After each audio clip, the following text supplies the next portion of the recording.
Claude nazoya kota na kati ya voiture ma pro pressa nga mabe na moi si sona obi me faut quand même na mi bongisa tande suki na nga ezali kasi olinga nga te yango atotambo na mwasi selte mikola no pressa ki nga makasi na koti mbangu na kati ya voiture na kefet na chef fond de te na bosani parti moko elongi tina kimita na muro no bi komo na kocha fond de te na bosana parti moko elongi nzoka nde yomde mto zo pressenga.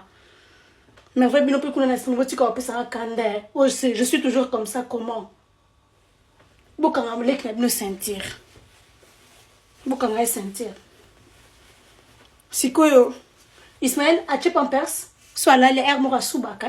Ok. Nazo GPS.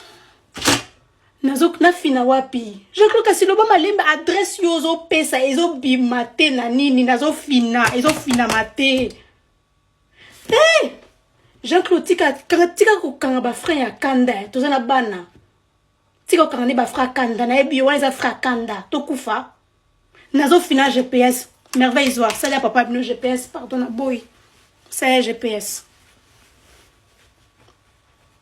tala mona vanda tona kiti na été Jean-Claude kiti ya mona ezap na kati ya voiture na se ko somba voiture musu Jean-Claude eux ils a femme eux ils a voiture digne de père de famille té. Ok. Eh, bouzlanan.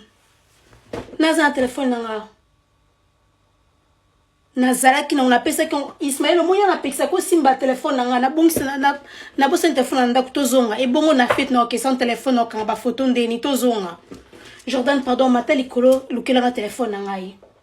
Tala kaka bien. Tala kolo mbet nanga tala.